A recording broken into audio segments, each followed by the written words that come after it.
Kad merah adalah punca Arsenal kalah EPL title pada season sebelum ni. Okey, musim lepas selepas 10 Premier League game, Arsenal ada 3 kad merah dan 24 yellow card. So kalau compare dengan season ni, selepas 11 game, Arsenal ada 0 kad merah dan hanya 11 yellow card. Sekarang ni bukan saja Arsenal lead the Premier League table, tetapi Arsenal juga lead the fair play table dengan hanya 11 yellow card. Dalam Premier League, main 11 lawan 11 pun susah nak dapat 3 poin, apatah lagi bila main 10 menentang 11.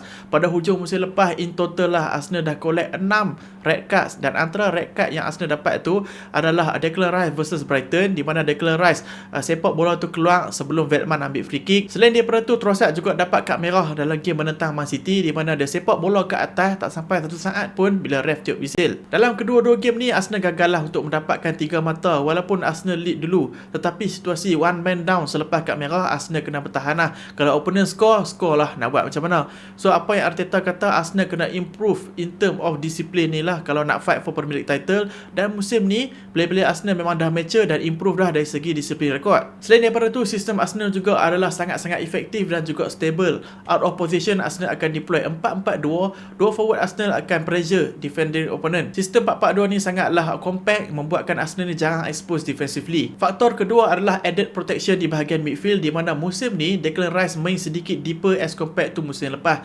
Musim lepas Declan Rice always attacking opponent punya penalty box, tetapi musim ni Arteta letakkan Declan Rice makin dekat dengan Zubimendi untuk tambah added protection. Faktor ketiga adalah high possession football. Arsenal adalah antara tim yang main high possession football dalam Premier League. In total possession average sekarang ni Arsenal ada 58%. Biasanya tackle ataupun kad kuning serta kad merah ni dapat out of desperation lah. Contohnya macam hilang bola ke, opponent pegang bola ke, out of desperation untuk menang bola tu, player akan buat tackle, terus kena kad. So teorinya kalau kita pegang banyak possession, makin kuranglah chance untuk kita buat tackle out of desperation sebab opponent tak pegang bola pun. Faktor seterusnya yang membantu defensive record Arsenal adalah high line yang Arsenal play. Dalam Premier League, Arsenal adalah tim yang main high line yang paling tinggi sekali, dan teorinya kalau kita main makin jauh dengan palang gol kita sendiri, makin kuranglah danger yang Arsenal akan hadap. So makin kuranglah desperation foul yang Arsenal buat. So aku harap disiplin rekod daripada Arsenal ni berterusan dan membantu Arsenal untuk menang Liga pada musim ni.